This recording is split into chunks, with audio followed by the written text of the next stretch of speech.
to everybody. But just going to read out a few of the details of how the procedure for this meeting is going to go. So, welcome to the Woking Borough Council Planning Committee meeting. And so, a few points before we commence. We do have a PA system, and hopefully, so you can all hear at the back. Yep. Mobile phones are off or silent, and there isn't a fire drill planned for tonight. The proceedings are filmed and will be available on the WBC website. You will see the camera position that committee members, council officers and speakers will normally be recorded, but speakers may ask not to be filmed, but their comments will be recorded. So speakers, when you are called, please say if you don't want to be filmed, so the camera won't be on you. The planning committee is made up of elected members, borough councillors. We are supported and advised by a variety of professional council officers. We have Mary Seven on my far right, who is council's principal solicitor, giving legal advice when we require it. Then we have Tricia Harcourt, who is the senior Democratic Service Officer and clerk to this committee. I'm Tim Holton, and I'm chairing the meeting tonight. To my left, we have Claire Lawrence, who is Head of Development Management. To her left, we have Chris Easton, who is the Service Manager of Highway Development. And then on the end, we welcome Julia Green, who will be talking about drainage on the Arbour Lane application. On the table, right over there on my far left, are the planning officers presenting tonight's applications. To my left and to my right are the borough councillors on the committee, who along with myself will discuss each application prior to determination this evening. Right, on to the procedure. This is a quasi-judicial committee with formal set procedures and conduct. Firstly, the planning officer will present each application. Then I will call in turn only those who are pre-registered to speak. Please come forward to the table. The microphone is controlled by the grey button on the base. The time limit of 3 minutes for each category of speaker will be strictly enforced, so please ensure you get your key points across within your allotted time. Members of the committee are interested in the quality of what you have to say rather than the duration of your comments. I emphasise that only those that are pre-registered to speak may speak. No others, including town or parish councillors, agents, applicants, objectors or supporters, are permitted to address the committee, ask questions or interrupt the meeting. Following the planning officer's presentation and the comments of registered speakers, the planning committee members will consider questions and seek clarification for the application and hopefully reach a decision which may or may not agree with the planning officer's recommendation. Thank you very much, and I'll move on to tonight's agenda. Right, the first item is the minutes. Are there any amendments or changes to the minutes? Are we all happy with them? Thank you. Right. Do we have any apologies for tonight? Yes, Chairman, Councillor Weeks has apologised. Thank you. Are there any declarations of interest? Bob? Yeah, on the Arbour Lane application, I have friends in Arbour Lane, but they're not particularly close friends, and I have no pecuniary interest in the application whatsoever. And also on the Foster's care home application, until fairly recently I was the director of Optilus, who I presume will be running the care home, but I have no financial or pecuniary interest in that either. Okay, thank you. Lindsay? I too have friends who live in Arbour Lane, so I know, but I have no pecuniary interest. Thank you. Okay. Are there any applications to be deferred or withdrawn? No, Chairman. Okay, thank you. Right, so we move then on to the first item, which is number 59, which is the land to the rear of 40 Arbour Lane, Winnersh. I hand over to the officer. Thank you, Chair. The application before the committee is a full planning application for the proposed erection of 29 dwellings on Arbour Lane with access, car parking, landscaping and public open space.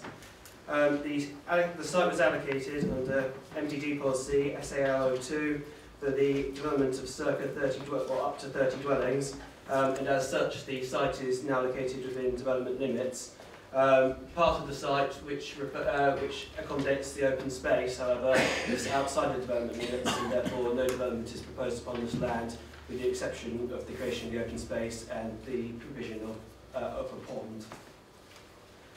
The application has attracted a number of local objections, principally in regard of drainage, some amenity issues and traffic impacts. However, the Highway Authority considers the access and traffic implications to be acceptable, and the drainage officer considers the drainage solution to be acceptable. However, I'll go into more detail on this later.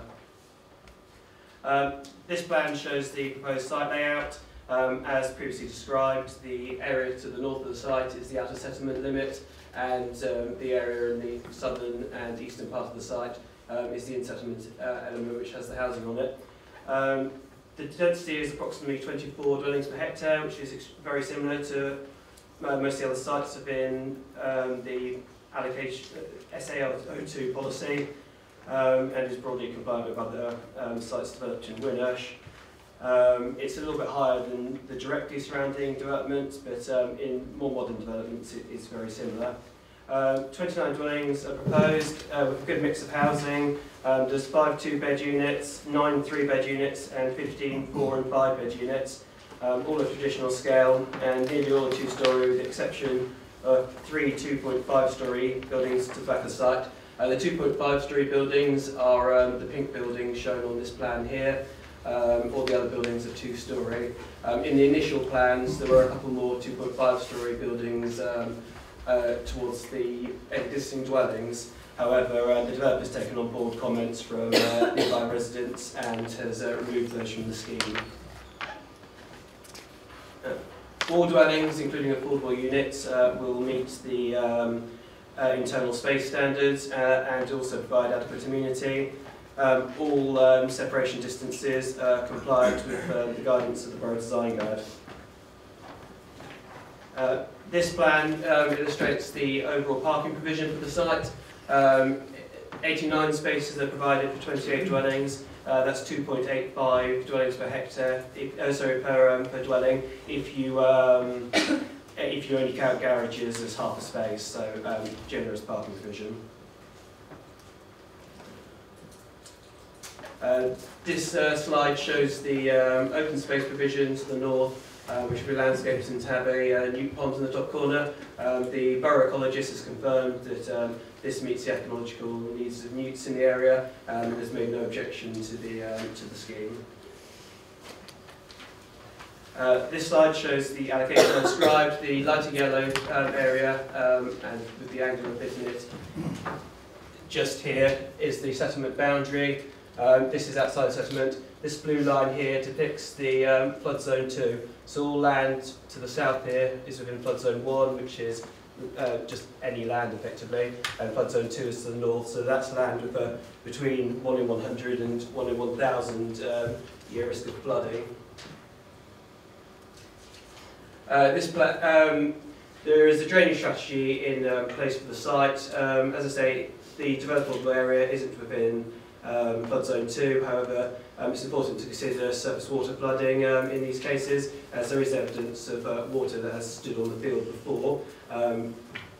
The drainage strategy will primarily be based upon infiltration. However, if the infiltration monitoring is proposed for 6 months after the award of planning permission, which would inform the sustainable urban drainage system, and if required, additional attenuation can be provided in tanks and beneath the road surfaces.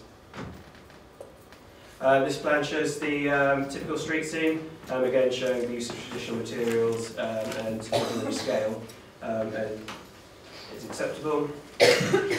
Photo showing the access point onto Arbor Lane. It's the left of the 2 accesses here, but the bungalow at the front of the site here is to be demolished, and an access road will be run onto Arbor Lane. This will provide adequate visibility displays, which was a previous concern when this site was considered, and has overcome that previous objection from the Highway Authority. The access road leads down to the field at the rear. This road will be widened to create a 4.8 metre wide road with adequate footway to the side of it, and there will be a footway enhancement at the bottom. Again, this is the view to the in the east of the field. So this is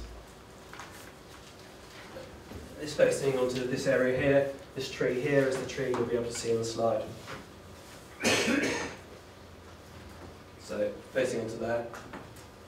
And this faces towards Winner's Triangle. So the top arrow shows where the Winner's Triangle site is, and the open space is located where the bottom arrow is, as well as the pond. One of the nearest residents of the site has put forward very strong objections to the scheme. This photo shows the relationship of his property, 44 Arbour Lane, 44A Arbour Lane, sorry, with the development site. As illustrated in the report, the members' update and this slide, there is a separation distance of approximately 13.5 metres to this property, and the nearest plot has a side to rear relationship with this dwelling, which exceeds the 12-metre borough standard. Again, relationships to the south and west of the site are in accordance with the borough design guide separation distances.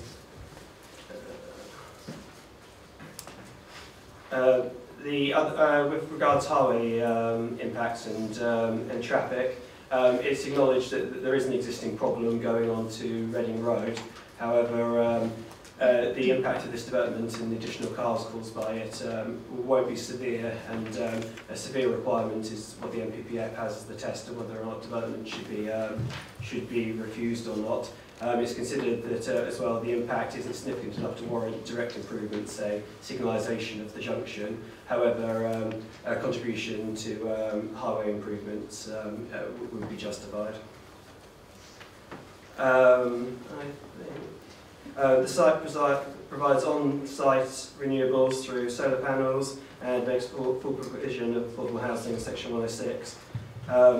The members' update contains 2 additional conditions, one which requires all details of hard standings and limits permitted development rights for additional non-porous hard standings, and also recommends condition 33, which requires details of the aforementioned drainage pipe, just to ensure that there's no impact upon protected trees on the site. So this would choose both the route and connection point of the sewer, and also have a non-intrusive form of connection. Thank you, Chair. I would just like to add that members did go on a site visit on Friday to look at this application. Right, first speaker that I'd like to call is Prue Brave, Winnersh Parish Council.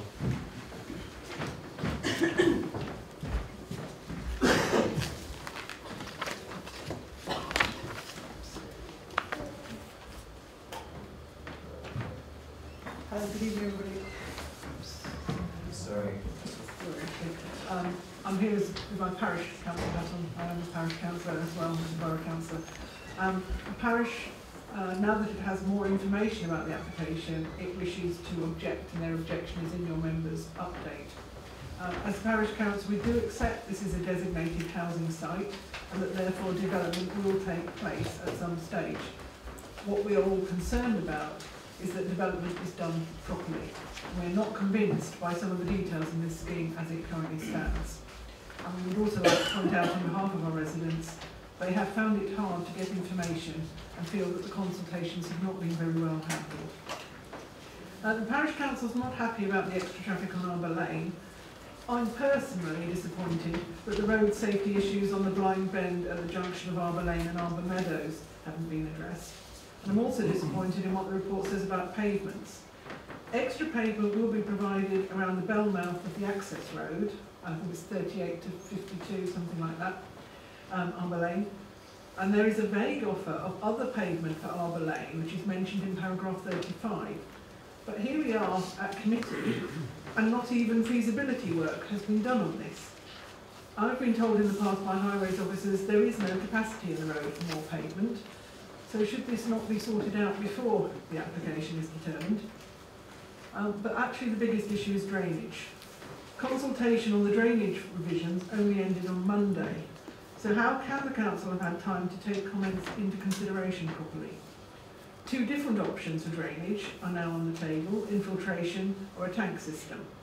I hope you've all seen Robert Moxon's very technical, detailed letter which is referred to in your members' update. I believe it has circulated to the entire committee. And it seems to me to demonstrate that if one solution won't work, the other won't work either.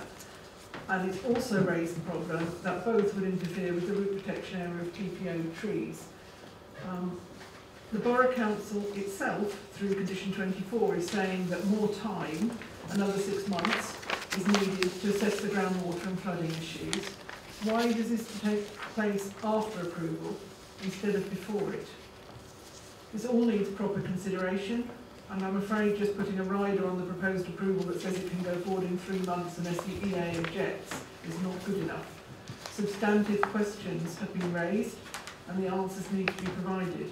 And I would therefore ask that you defer this application until the questions raised by the recent consultation on drainage have been addressed, and that time is also used to sort out what additional pavement could be provided. Thank you very much. Right, the next speaker is Tracy Fitchett-Bowen, representing local residents. And Tracy has already given members a copy of a presentation, so you want to look at that at the same time while listening.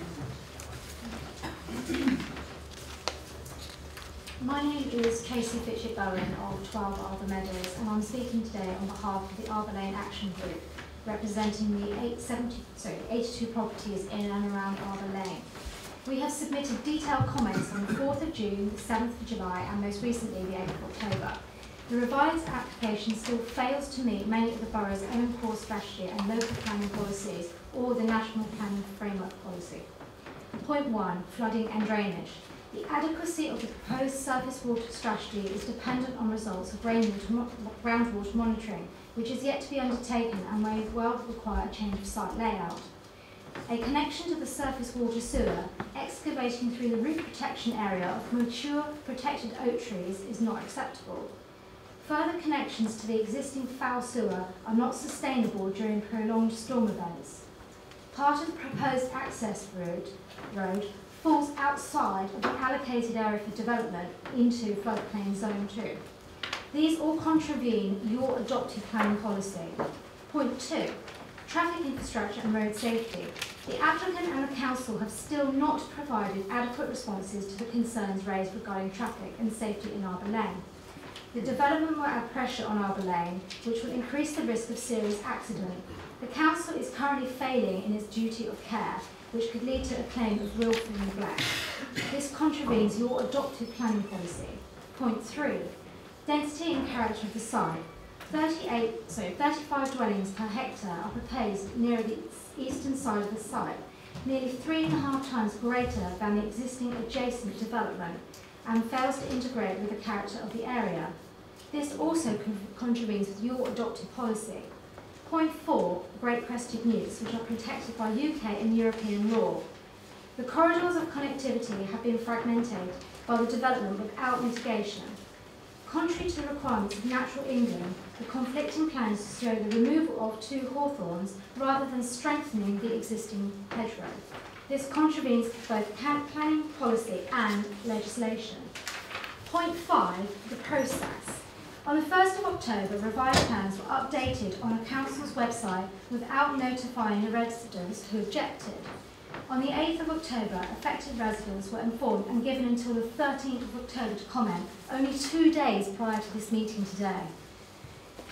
This is inadequate time for councillors to make a fair and considered decision. We also understand councillors have only been issued with the official document provided by Ashley Smith. This document alone is insufficient for the councillors to make a fair and considered decision. With all the outstanding issues and numerous contraventions of planning policy, we fail to understand how the application can be recommended for approval as it currently stands. It should be therefore rejected. Okay, thank you very much. Okay, next I call Paul Thomas, representing the applicant.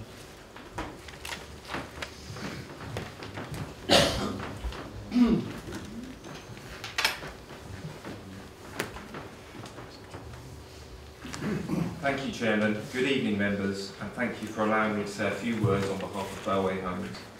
This application site is allocated in the Council's adopted Managing Development Delivery DPD for around 30 homes. The scheme in front of you this evening fully accords with the relevant allocation under policy SAL 02 and delivers 29 homes. The key features are delivering a mix of housing to meet local needs and council requirements, including the delivery of 35% affordable homes on site. The scheme is fully compliant with the Council's Borough Design Guide, in particular the required garden sizes. The Council's minimum separation distances to existing homes have been exceeded in all cases. The scheme includes a substantial area of public open space, which will also be utilised to deliver biodiversity improvements. This development has gone through many iterations as a result of Bellway Homes engaging in a comprehensive pre-application exercise. The key changes that have been introduced to the scheme are the number of units proposed has been reduced from 32 to 29 new homes, with the 2 homes that were sited in closest proximity to existing residents removed. We have introduced a 7-metre ecological buffer from the species-rich hedgerow along the northern boundary to ensure appropriate protection to the hedgerow, and we have also removed parking courtyards and introduced more on-plot parking. With respect to the relationship with number 44A Arbour Lane, we have relocated the visitor bay proposed immediately adjacent to the boundary, moved the access road as far north as possible, and introduced additional landscaping between this access road and the curtilage to this property. There will be no windows overlooking this property. With respect to drainage, the agreed strategy for the site involves the use of shallow infiltration drainage techniques in accordance with building regulations. In addition, we have proposed a backup drainage solution should the preferred infiltration measures prove not to be feasible. This alternative drainage strategy involves the use of a tank storage solution beneath the site's access roads. The drainage proposals have the full support of your officers and will ensure that the flood risk to existing properties is not increased and that runoff from the site is managed in a sustainable way. There has also been discussion regarding the impact of the development on the local highway network. The application is supported by a robust transport assessment, and this has concluded that the impact of the development on traffic to Reading Road will be negligible. We are proposing footway improvement works along Arbour Lane, in addition to providing financial contribution to enable the Highways Authority to carry out other local improvements. The application is fully supported by your Highways officers. In summary, the proposals are in full accordance with the Council's allocation of the site, have been amended when possible following community consultation feedback. There are no objections from any statutory consultees, and the proposals before you have firm recommendations for approval by officers.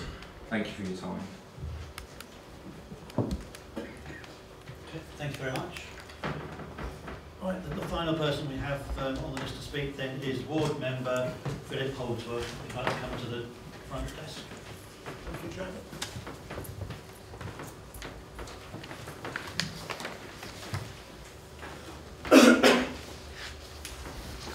Good evening. Well, I won't take up a lot of time for the committee. My concern is floods and drainage. In fact, that's my concern about Winnish in general. We have a problem with floods and we have had a report from the flood manager who suggests that we should have a 6-month monitoring period to ensure that the drainage strategy will work and is correct. And I would urge the committee not to grant planning permission until that 6 months has been finished, because we may find that it will not support 29,000 and that a lesser amount is necessary. So in those circumstances it would require a fresh application. Thank you. Most certainly went for quality there rather than length. Thank you. If you just turn the red button off though, please. Right. That's right, thank you. Right, before I call on members for questions, I would just like the officers to respond to some of those questions that we had. And I've sort of made a note of them. First of all, come to highways, being the traffic, and particularly I took note of the bends on Arbour Road and Meadow, and about whether the pavements can be delivered. Evening. Yeah, in terms of also this application, we have reviewed it as been stated by Ashley and the applicant's consultant. We've also had meetings with the parish councillors to obviously understand what the requirements or wishes are obviously of the residents of the area. I think it came out obviously through conversations that there was a desire not to have the footpath implemented as was being proposed by the applicant to start with, and this is why obviously in paragraph 35 of the application identifies that the applicant is willing to prepare financial contributions to deliver such a footpath improvement. which we can secure through obviously the Section 106 to deliver that once a scheme is identified with the local residents and parish council. In relation to road safety, all applications that are submitted are required to obviously check road safety data that the council currently holds. In respect to this application, there is none that's recorded in terms of accidents for the last 3 or 5 years, and as such, again, we spoke with the parish councillors to kind of come up with any ideas, taken on board some of their comments to see if we can come up with alternative measures that may change the alignment of the road or change the priority at the end of the junction on Harper Lane to prevent the right turn bend in the road to prevent it turning into a junction itself as a priority junction. Again, obviously having a look at it with a road safety audit hat on and talking to some of the design team, we didn't feel that it was necessary or beneficial in changing that, and therefore it may actually result in more accidents. Currently there are none recorded in that area. Turn to the junction on Reading Road with Arbour Lane. Now it has been identified that there is a number of vehicles that do wrap run through from the main route using Arbour Lane down to Reading Road. The identification itself is that Reading Road does become congested in peak hours, and this obviously is partly the restriction that prevents vehicles from turning out of Arbour Lane onto Reading Road, and this is predominantly the issue that's been identified in terms of some capacity constraints. Given the size of the development, the developer did undertake a capacity review of that junction, but it wouldn't normally be necessarily required given the scale of the development. They've undertaken a quickly assessment. Now it does show that obviously there is overcapacity in terms of its queue lengths and RFCs in the peak hour, predominantly caused by the congestion on Reading Road. Now the difficulty we have with models is they do over-predict in the sense that you get to a point where once it's at capacity, it's then exponential and it can't take into account driver choice. So if you knew there was a queue, you would take an alternative route. You can't take into account that people on Reading Road, if they're stuck in traffic, will allow traffic out as well. So in terms of the observed data and the model data, if we take the AM peak observed traffic flow, that came in, there was an identification of 24 vehicles in the queue, in the vehicle, 24 vehicle, a max queue of 24 across the hour, whereas the model estimated 37.9, which is obviously substantially higher than the observed, and that's because of the measures I mentioned in terms of people letting them out, exponential brake, etc. However, taking the model into account and the traffic generated by the development, it can be seen from the model, if we base it on the figures that were proposed, that existing, the junction runs with an average delay of vehicle minutes of 5.61, with a queue length of 37.9. With the development on top, that queue increases to 42, with vehicle delays of 6.5 minutes, so basically it's a minute extra delay and about 5 cars extra in the queue. And given that level, it's not deemed to be significant enough for us to raise any objections in terms of Reading Road junction improvements. With that, though, there is Section 106 contributions to highway and transport improvements, which, if needed, we can identify a scheme in this location, or it's towards the wider features that the council has envisaged for Winnish and on the Reading Road corridor itself moving forward. Right, thank you. A couple more points I picked up was the density of the housing being high, very high in one corner, and also the newt. Can you just reassure me on those 2 points, please? No problem. The density of the site is 24 dwellings per hectare. The two things to remember are, firstly, it's not a long time ago that we had 30 dwellings per hectare minimum densities, and a lot of similar developments of over 30 dwellings per hectare have been built in the Winnish area. A reason for refusal on density grounds couldn't be sustained on this site. I don't have any concerns with the layout. It's demonstrated that there is adequate landscaping, all the buildings meet internal space standards, which we've seen lots of schemes come to this committee that haven't, and it meets all the garden and separation requirements. It just couldn't be substantiated. It was too dense. With regards to the newts, a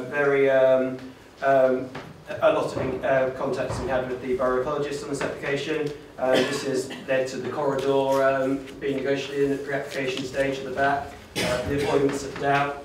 This area here has been maintained as a buffer for the hedgerow, but then there's a pond here for newts. The ecologist has no concerns and subject to the conditions regards mitigation. He says there's no problem with this site. While I'm putting the microphone chair, can I just point out a couple of other issues? This plan shows the site allocation. The site allocation ends here. If we take this as a marker for the position, you can see that all the development there is that house is within the settlement limits. So the point from the residents is inaccurate in that all the developments have been within settlement limits. The area of the flood zone has a very small deviation onto the road. However, in accordance with my officer report, it's not a sensitive use. No houses are put on that area, and there is no conflict with our settlement limits policies. The other issue from residents' comments I'd like to address is the issue of consultation. There were consultation responses to the secondary consultation dated before the 8th of October. Consultation went out on the minor drainage revisions on the 1st of October. We received comments back from residents who objected on the drainage grounds before. All consultation was reviewed by myself, the drainage officer, and the trees and landscapes officer, and unfortunately it hasn't changed our position on whether or not the drainage position or the trees and landscapes issues are an issue, and we still recommend approval, having read those comments. Right, thank you very much. Right, members. Yes. Several comments and several questions. Drainage. I'm still not convinced that your drainage strategy is actually going to work. You claim you're going to do a 6-month monitoring of surface water. Now, if you find out there's a problem with this, are you going to tear down the houses? What are you planning on doing with that? I've seen that area being very wet on a lot of occasions. I walk my dog around the area on the other side, and it's got a very high water table. This means you're going to have flooding in that area if nothing else. I don't care what the EA says, and we still don't have a reply from the EA anyway. We're waiting 3 months for a reply. Again, are you going to tear down houses or tear down all the work they've done in the meantime? Separation distance to 44A. I realize from the Borough Design Guide, we do happen to meet the standards, but in reality, it's still very close. If they were head-to-head or back-to-back, you'd need more space than you're planning to do. The Arbor Lane curve, which you've described as having no accidents reported, I've almost been sideswiped approximately once a month, roughly. I would say that the majority of residents there have had similar experiences. It's a blind curve, people take it at speeds higher than they should, and as a result, we wind up with near accidents or accidents that they don't want to report to the insurance company because they'd rather pay for themselves. Lastly, where are you going to put the pavements again? The pavements probably aren't needed. If you've got the extra money, at least use the money to fix the curve there. Use that money instead of putting pavements in other parts of the borough or other parts of Wintersheven. We need to fix that curve more than anything else. So the question is, what are you planning on doing about this, and why can't you wait 6 months and do the surface water evaluation before bringing this planning?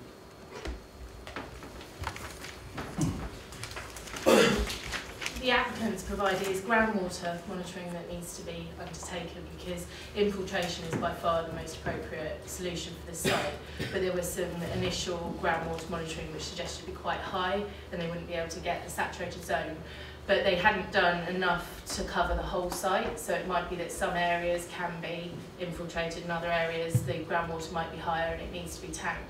So what the developer suggested was that he provides an alternative scheme that relies on it being fully attenuated with no infiltration, and that's very much the worst case. And what I expect to see is after a period of groundwater monitoring that we can get infiltration on a substantial amount of the site, but with a smaller amount that may need to be tanked. But I want them to have that certainty before finalising the strategy. But the strategy itself doesn't result in any change in terms of the road layout. They've shown that various model runs which show that the attenuation under the road can achieve the required betterment. And in fact, they are going for they've calculated the greenfield runoff rates for up to the 100-year event, and they are limiting the existing greenfield runoff rate down to a 2-year runoff rate. So that should result, according to their calculations, that should result in betterment in the area, and that's achieved. That, you know, that's setting out what the requirements of the flood risk assessment are.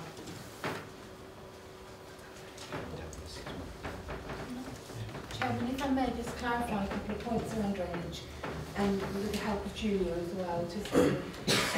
I hear the concerns that have been raised by residents and by representatives in respect of the 6 months timescale. We, as an authority, can only really justify a refusal on the basis that a condition cannot achieve what needs to be achieved. So I'd just like to clarify 2 points, if I may. First is that given the engineering solutions that would be available, are we absolutely satisfied that an engineered solution can be achieved on this site? Yes.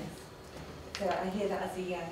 Secondly, is that engineered solution going to give rise to the need for an amended scheme, an amended layout and proposal? No, they demonstrate. Okay. I think those 2 points, members, are the key things really, is that we are satisfied that the condition is reasonable because it can achieve the element of control that is necessary to enable a suitable scheme to be achieved and to meet the relevant requirements. And secondly, that there's no need to amend the scheme in the event that an alternative arrangement is implemented for drainage. Consequently, I think a refusal on drainage grounds based on the professional advice we received could not be substantiated. Well, yeah, I'd like to quiz Chris on the traffic in Arbour Lane, because I know you say there's no accidents recorded, but we have a saying in archaeology that evidence of absence is not absence of absence of evidence is not evidence of absence. So, to my knowledge, I understand there have been accidents in Arbour Lane. It is used as a rat run. I've driven down it myself to visit someone, and it's been hell, basically. And I'd like to see the traffic modelling figures, how you arrived at them. I mean, because there was something in the blurb about looking at another site, taking modelling data from another site, but was that site a rat run?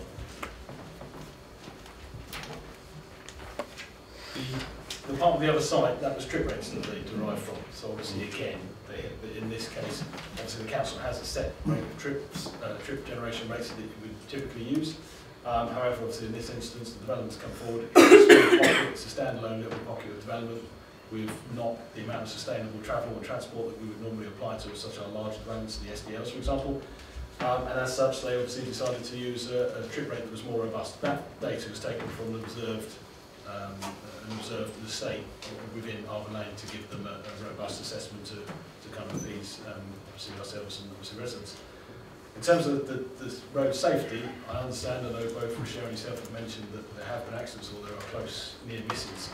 But again, you've mentioned that they may have avoided telling them so they don't have to put it on their insurance claim. But unless they actually do record them, they don't end up in our database, and it's the requirement of the applicant to test it by checking our accident stats. And if they don't show there's any, we've got nothing to kind of report it on. It's only hearsay. So I can't add any more in terms of that, although we can keep an eye on it in terms of traffic management to monitor it. Just to come back on that, Chris, I mean, you talk about trip rates. If it's 29 houses, I mean, we're saying probably 2 people in a house, and the average car ownership in the working borough is 2.4 per household. So that's 58 plus extra cars. And if they're all coming out at the same time, that's not going to help the traffic on Arbour Lane one iota. On the use of a rat run, is there any chance we could put a condition on to put traffic calming measures in?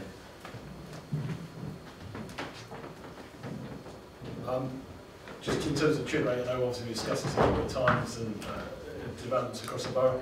It's not based on obviously car ownership, it's based on an average vehicle movement per dwelling, and in this case the council has a rate of 0.53, so in development of this size, 29, we're talking 16 vehicles in peak hour. However, the higher trip rate has been used, and they've derived it will be about 22 vehicles in the peak hour from this development site. Obviously with that, people have choice when they get to their entrance. 50% can go towards Arbor Lane, Reading Road, 50% can go Arbor Lane North, obviously out to the 321 I think it is.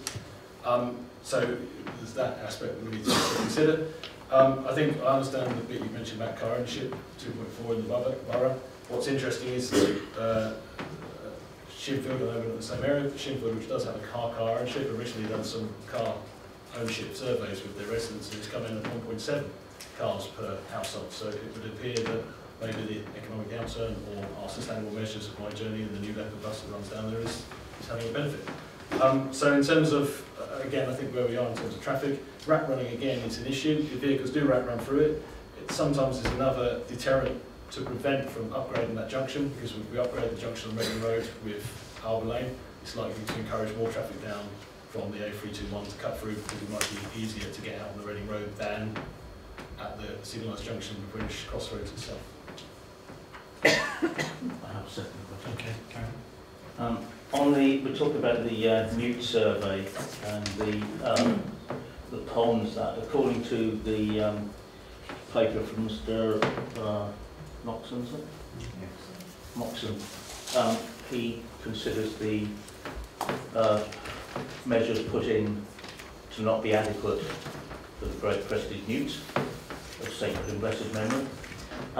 Also, I understand that badgers have been seen squashed on the roads in the sites, and I can't see anywhere in this application where a badger survey has been done.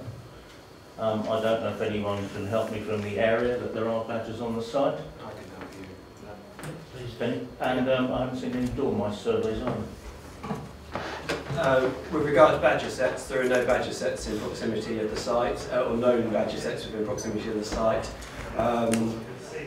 They're not shown on Plan Web, and the borough ecologist has fully considered the application. I spoke to the borough ecologist yesterday, in fact, about this site after Mr. Mox's letter came in, and he confirmed again that the newt provision on this site is perfectly adequate, and he has no objection to the scheme.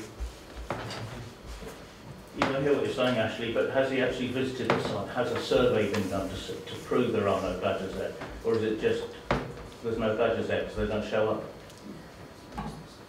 The requirement for a survey can only really be required on the evidence that there are some there. It's not an area which is identified as having risk of it. It's the same as you can name any protected species and say, why isn't a survey being done for that? There's no evidence of badgers in that area, and so it's not a requirement for a badger survey. We don't require it on other sites with the same amount of risk, and we've approved many other sites which aren't in proximity with badger sets on that basis. Well, I understand they're regularly seen squashed on the road down Arbor Lane, so... Well, I think the officer has answered that question. Lindsay? Thank you. I'll go back to the flooding issues, and I note the comments that were made. We all remember last winter, the wettest one in, well, certainly a couple of months it was. And what we found last year is that certain places that had flooded in the past didn't, and places that hadn't flooded before did. And I think there's a lot of work been going on now over the last months to find out, to understand what is causing that effect. There is this 6 months issue in the report, and I would be sympathetic for deferral until that 6 months has taken place. The reason is that if this winter's dry, which it could be, we could have a representation that the plans that was reported by the officers could be more than adequate to deal with a dryish winter. However, if we then get a wetter winter later and we find that it's not able to cope and we have a subsequent problem, then we would be authorising the building of properties on a site. And I have asked Claire before what the council's policy is for building on floodplains. We could then have a situation where the houses that are built there could then be suffered, all the houses nearby could be suffered, and we haven't done a representative sample of what's happening. And I think we need to take account that last winter there were certainly photographs I've been heard of residents of great puddles in the middle of the site. It was very boggy. That was a site when it was at its most ability to take the water. We put 29 houses on the site with a subsequent road, the parking spaces and everything else that go with it. We've reduced the amount of land that takes to be able to absorb the water. We then have a situation where a good chunk of the land is unable to take it, it runs off, and we then find that it could very well affect somewhere else. And I don't think we really fully understand. You may say that technically this plan would do this and technically that plan do that. Lots of things have been done in the past based upon technical plans, and it's all, you know, the law of Murphy's come in. And I think that we need to be cognizant on that. I think that because the drainage issue, I think there was mentioned in there that the drainage consultation only ended on Monday, and I think that is very close to a planning application, and I feel it's a bit rushed. So I think that we need to take cognizance of that, and I would support deferral. Chair, could I come back on you? Please. The first question, the first issue I'd probably touch on is the flooding issue. A lot of the flood. This is in flood zone 1, not in flood zone 2, and we're talking about the flooding we saw last year. And we're talking about surface water drainage here, not fluvial flooding. And and we had very similar arguments last year with regards to the Wheatsheaf Primary School in Winnersh, that there was standing water on clay soil and a high water table, and I'm told that Wheatsheaf Primary didn't have any flooding issues. It had a sustainable urban drainage system, which was put in, and it's done its job.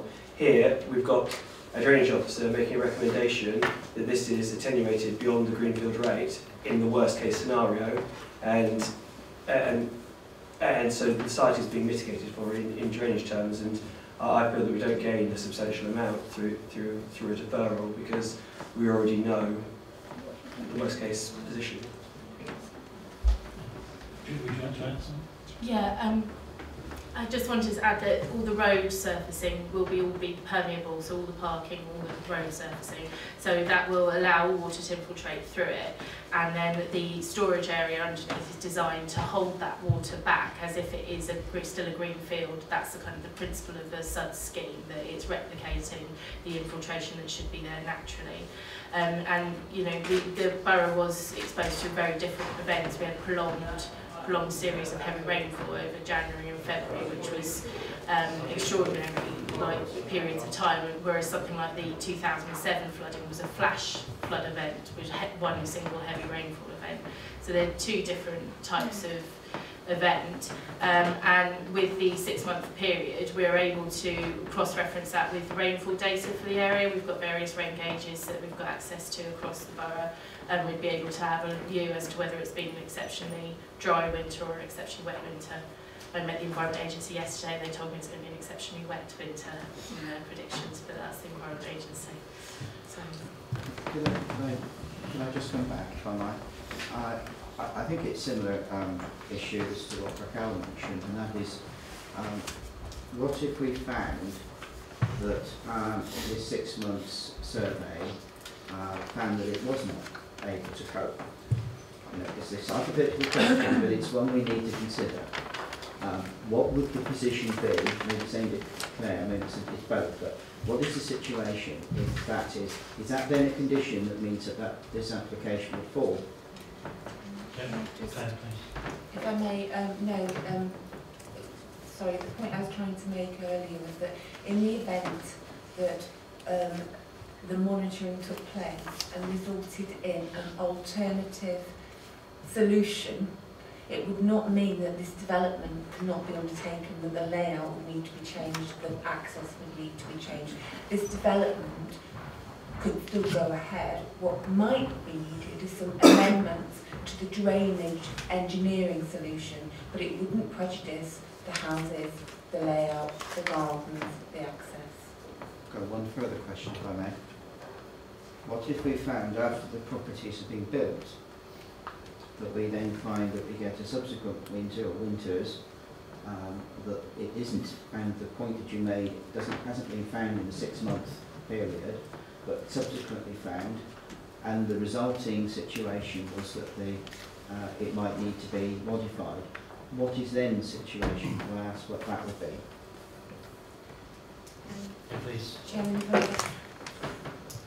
I think that we're doing lots of ifs, buts Yes. and maybes, and we can say that for any site across the borough. And I think that this site, I think we've heard, it's not one which is particularly liable to problems. It's not one that has been shown within one of the flood zones.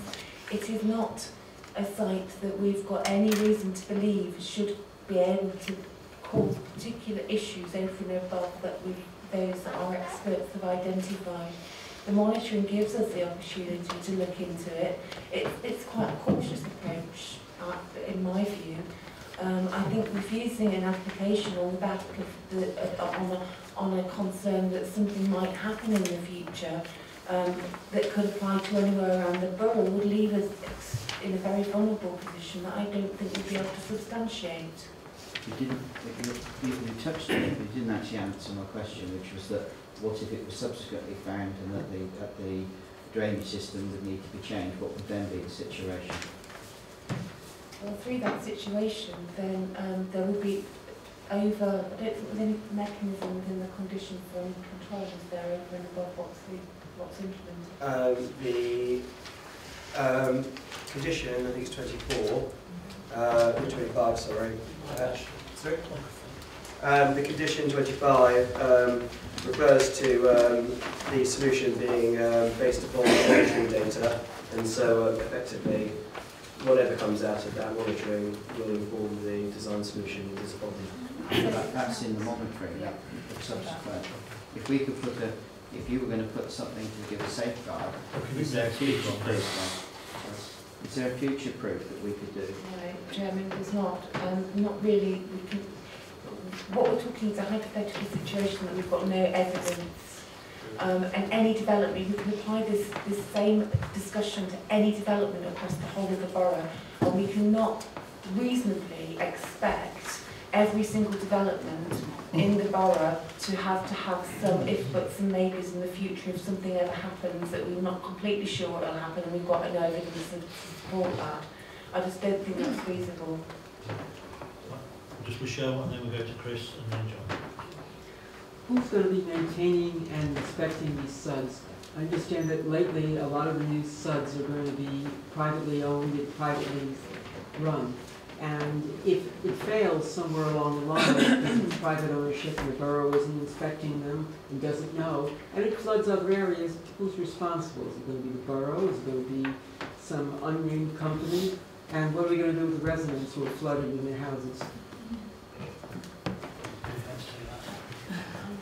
Well, this is a much wider problem with SUD systems in general, and we were hoping to be moving towards somewhere that the local authority will be able to adopt SUDs, and the government have recently released a consultation that might not be enforced any longer. However, Woking Borough Council do have a policy to adopt SUDs. We will negotiate with the developer as to whether these are adopted by us. Certainly we adopt permeable paving in the highway, and condition 26 is condition 26 relates to the details of the maintenance and management of the sustainable drainage scheme needs to be submitted and approved. So quite often you get a situation where the residents are paying as the same as almost like being in a flat, paying a subscription to a private maintenance company to adopt it. But with the main SUDS measure on this side is the permanent paving, which we would potentially look to adopt as part of the highway. But also the fact is just simply that if it's a private company doing this and WBC isn't inspecting them to make sure they're actually okay, it's going to be a problem. And it's nice to say the residents can sue some private company, but they're still going to have water in their houses, and the SUDs are going to be in the middle of their living room instead of necessarily under the ground. Just finally, Chairman, I'd just like to say this is not a council policy, it is something that's government-led. And as Julian's explained, it's something that there's been a recent consultation on, and we've commented as an organisation through an individual member decision that we feel that it is not the best way forward for the very reasons you've identified. However, at present, the system doesn't allow us to justify refusing an application on this basis, and that also government is clearly thinking whether or not that's an appropriate solution as well, and that a management company is something which is implemented around the country and supported in principle. Again, I understand your concerns and share them, but it's not something which we feel that we can substantiate a refusal on, especially in light of a quite clear policy decision which is coming out from government. Chris and John.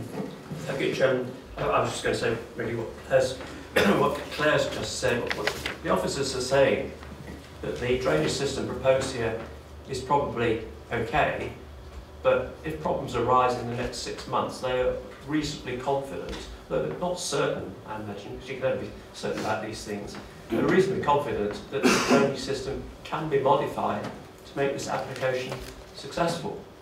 I think that's the advice we're getting, and as Claire said, it's not a reason for refusal, so perhaps we should move on. John. Thank you, Chairman. Just one point to start with. I don't think the residents of Shinfield would think it was a benefit that they've got 0.7 less cars now because of the economic downturn. I would just like to ask a number of questions. I mean, we've got quite a comprehensive report here from Mr. Moxon. Was this committed? Do we know who commissioned this? Who Mr. Moxon is? Arbor Lane Action Group. It's Mr. Moxon's company. Is Mr. Moxon? Can I answer? He doesn't. Yes, please. Mr. Moxon is a resident who lives off Arbor Lane, who runs this company, so he does it as a professional. He's done it pro bono for the residents. Okay. And the other question I'd like to ask as well. When this site was allocated for housing, wouldn't these things been taken into consideration?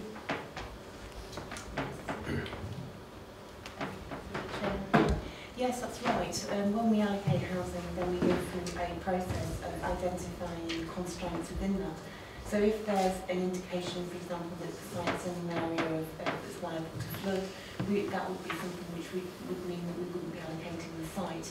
As explained, the site is not identified within the Environment Agency information as a site which has got high likelihood of flooding, so it's in flood zone one, I think, isn't it? It's no coincidence really that the whole site hasn't been allocated for housing. It's no coincidence the whole site hasn't been allocated for housing. The area of flood zone 1 is the area allocated for housing. When this site was allocated within the MDD, that was known. That's the reason why the site allocation runs to that point there. And so it was the issues on site were exactly known when this site was allocated. Right, Bob. Yeah, just 3 quick questions really. Can you show me on the plan actually, please, where the tallest buildings are? Yes. Second, I'll get the questions out of the way, you can deal with them. I noticed Giles sculpting in the background over there, and I'm just wondering what the potential for the Roman and Iron Age archaeology is. As you know, I have an interest in that. And can you confirm we've had no comments back from the Environment Agency yet? In order of questions then, the pink buildings are the 2.5-storey buildings. You can probably pull them up on the plan here. There we go. You can see them. They're in the on the bottom slide there. So they're fairly indistinguishable from a 2-storey building. There's nothing unusual in their scale or form. With regards archaeology, I think that's covered.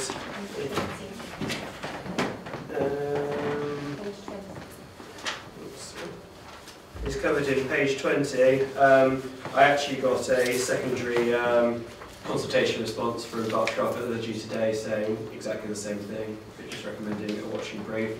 And with regards to the EA, I spoke to the EA today, and they haven't managed to get around. They haven't been able to look at the information yet. But in any case, it's in flood zone 1, and if they were to object, it's a statutory consultation response, and it would require referral to the National Planning Casework. Sorry, to the National Planning Casework Unit if they were to object. So there would be a second level of scrutiny. So just to come back on the tall buildings, I thought our policy was, as it's on the edge of the settlement, that we wouldn't have the tall buildings on the edge of the settlement, so we could just gradually blend the development into the area. We're not really talking about a tall building here. We're talking about a building of the same scale as a two-storey building, which happens to have accommodation in the roof space. There's nothing unusual about the scale. Can I just come back on the point about the EA? Page 9, recommendation to members is that we grant the Planning Commission subject to completion of section 106, but also no objections on the EA being raised, and any conditions that they require. So what we're asking members to do is to approve subject to them not raising an objection, essentially. Can I just ask one question? If we're minded to approve this, would the highways work with residents to try and sort the bend out?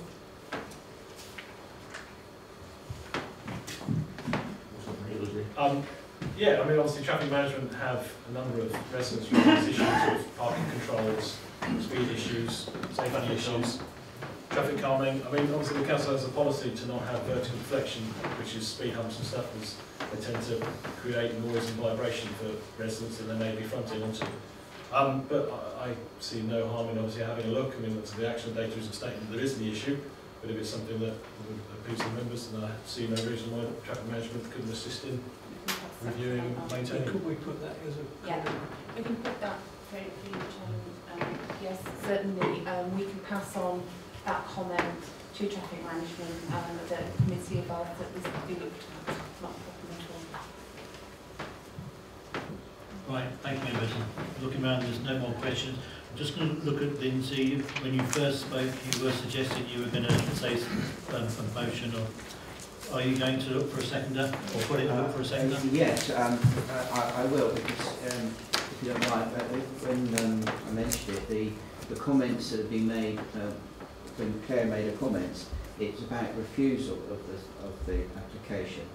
My concern, and I think a number of us share it, is that I think it's condition 24, which is the one that reads about 6 months. I'm not convinced that it's strong enough if we find that there's a major problem. And I would feel happier to have a deferral based upon the outcome of that, has that 6 month survey to assess whether things have been monitored okay, rather than the other way around, because I feel that the other way around it gets a bit looser, and things being as they are, things can sort of wicker through, and it certainly finds it's that way. So therefore, my comments of Claire is, I would like to consider us to defer it based upon that 6 months, subject to that 6 months issue, and I would like to check whether her comments that she said about refusal apply to deferral. Okay, before looking for a seconder, I'll just ask Claire to respond. Thank you, Chairman. If the application was deferred, there would be a right from the appellant to appeal against non-determination. At that stage, we would have to be able to demonstrate why the application has not been determined, and we would be asking members to have given us an indication. We'd have to have an indication of what they would do in the event that they be able to fight the appeal. So do they want us to put evidence upon this issue or not? Deferral, to my mind, will leave us vulnerable to a public inquiry, to substantiate if members chose to refuse, to come to the view that they would have refused the application, to put forward a case on something which I've indicated and other experts have indicated tonight we couldn't substantiate. It would leave us open to costs associated with the delay that it's causing for unreasonable behaviour. the NPPF is clear. It talks about approving sustainable development without delay. A delay, in my view, would be unreasonable and would leave the council in a vulnerable position with a position that it couldn't substantiate. Okay, I hear what you say. Is there anything we can do with condition 24? It's directly supported by condition 25. The other point to make from the point Claire made about a potential appeal against non-determination or refusal is that we lose control of the conditions, and the condition we've got here and we discussed with the developer is a very good condition for controlling this. It may be that the inspector decides that we've gone too far or something like that condition, and you lose control over what you can do there, and you may end up with a lesser solution on the site based on whatever technical evidence the inspector thinks is acceptable. Right, I think that's very clear. I think I would probably, on that, to consider removing the issue to deferral, because I think you're going to withdraw that. Okay. Ooh, okay, you're withdrawing that then, so thank you very much. Right, so we need to come to the recommendation. Now, please note, members, there are 2 additional conditions, number 32 and 33 in the members' update. The recommendation is set out on page 9. Oh, yes, my condition with regards to my condition with regards to the venue. We can pick it up. Chairman, I think we need to pick that up separately and express members' issues and concerns that they require this to be looked at separately. So I'll write to them and let them know. So we come to the recommendation on page 9 as set out. Those members in favour of the recommendation, please show.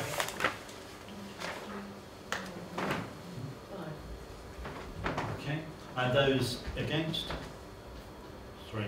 Right. Thank you very much, members. Obviously, it's passed. Can I ask a question on the stick? Can't the residents make an inquiry? Why does only the developer have the option to have basically to public If you inquiry? contact me tomorrow, I'll explain the process to you.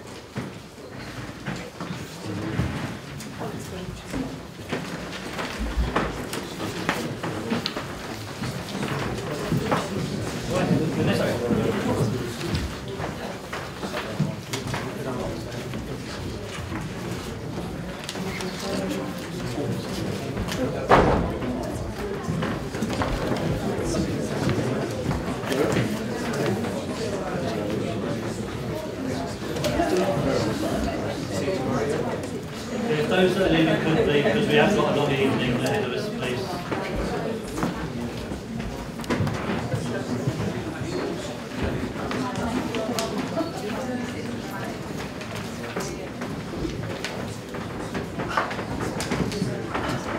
Okay, the next item is number 60, which is the Foster's Home for the Elderly in Foster's Lane.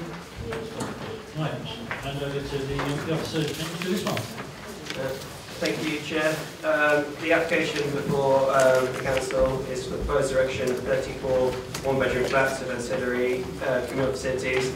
The scheme is designed for the frail and elderly and also to provide dementia extra care with new access and parking. The applicant in this application is Working Housing Limited, the subsidiary of Working Borough Council. The flats proposed would be self-contained extra care accommodation with 15 flats intended for dementia care and 19 flats intended for frail elderly. As members may well be aware, Foster's Lane is located in Woodley and was the site of a previous care home which was closed by the Council in 2012 as it no longer met care standards. Council's executive resolved to redevelop this site for this purpose, and this is the reason why the scheme has come forward. The proposal will be 2-storey in nature, providing a number of flats on the ground floor and on the upper floor. This slide shows the communal garden areas and the general T-shaped layout of the site. The Foster's Lane site, which members visited on Friday, they will have noticed has a gradient sloping down from south to north within the site, which leads to this situation here where the ridge height of the two-storey building is very similar to the height of the adjacent bungalow. There is, however, two-storey development within the street scene, but as we can see here, there's nothing immediate of concern in terms of scale. This slide shows the floor plan and layout of the proposal. Again, very similar to the ground floor. It includes a courtyard for residents, communal dining, and living room facilities as well, although it should be noted that each flat has its own self-contained layout. This slide shows the former Foster's Care Home building. I consider it to be a building of relatively limited character. It reached the end of its natural life and for that reason has been demolished. So now the site looks like this. It's currently enclosed by hoardings to ensure security, and the demolition received permission from the council earlier in the year. This slide here shows the south of Foster's Lane, the area where the proposed building will be in here, and so you can see the shallow gradient going down the road, which helps the integration of the building. The building is significantly more attractive than its predecessor, with a mix of material types and more interesting design features on it, and subject to landscaping and material conditions, it should integrate well with its surroundings. I'd obviously remind members of the borough's commitment to this kind of accommodation, and that this scheme is considered to accord with our older people strategy and policy TB09, which encourages accommodation for vulnerable groups. The previous Foster's Care Home building incorporated 38 flats. This building incorporates 34 flats. Therefore, the overall impact, for example, on highways or on general infrastructure should be lower than the previous use of the site. There are no objections from any consultees, and members will be pleased to note that there's been 2 letters of support for the scheme and no letters of objection. One additional condition has been raised, which was an outstanding matter raised in my original report, which was the securing of affordable housing on the site. The site is 100% affordable, run by Working Borough will run through Working Borough Council, its subsidiaries, and the recommended condition 32 secures the affordable housing on site, the tenure type, and the nomination rights for the scheme, and therefore the scheme is considered to accord with the development plan and is recommended for approval. We have there in the end. We have 2 speakers registered. First one representing Woodley Town Council, Jenny Cheng. Would you like to come forward?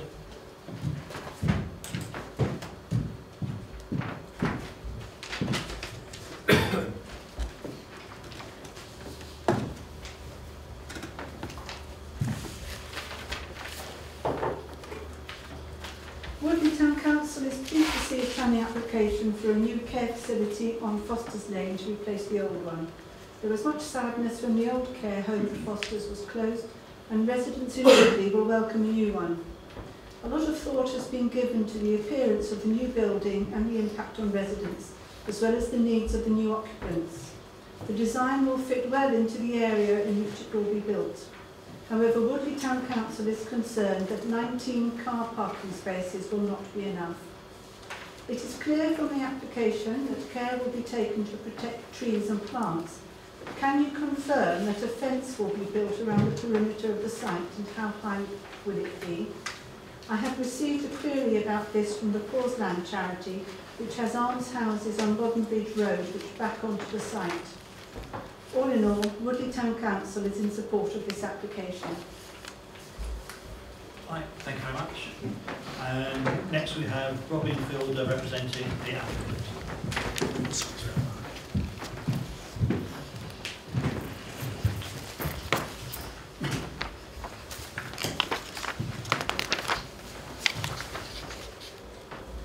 Thank you very much, Chairman. I'll be brief. We're very pleased to be bringing this application before you. We've responded to a client requirement by your housing strategy and adult social care scheme, and we're very grateful that the executive has given us the challenge to bring this project forward.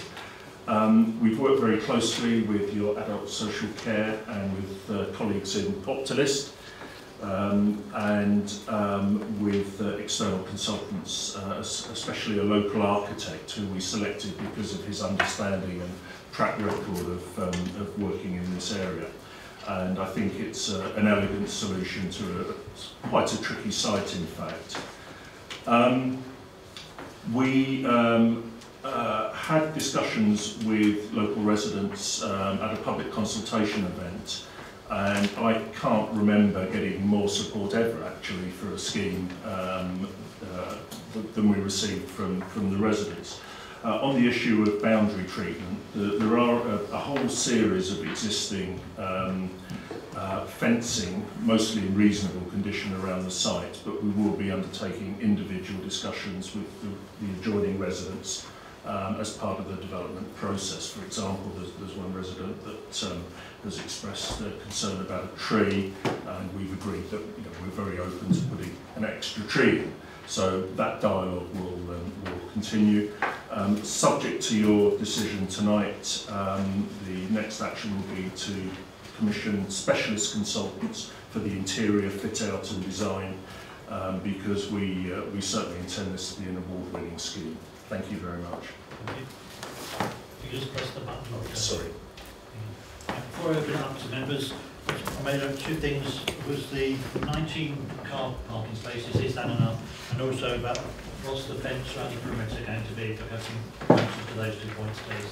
Okay, I'll take the fence question first. I mean, Robin Fielder's kind of fielded that question, but it's, it is subject to conditions, so we will look at that. There are there's conditions for boundary treatments and for landscaping. There are a few things that I'll be negotiating on, including more landscaping to the front of the site through the conditions phase. However, we will give particular attention to boundary treatments around the site to protect the residential immunity.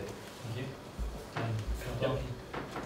In relation, obviously, it was mentioned earlier that there was an existing 38 bedrooms on site, now reduced to 34. Initially, I think it was 12 parking spaces with the original, and that's now increased to 19.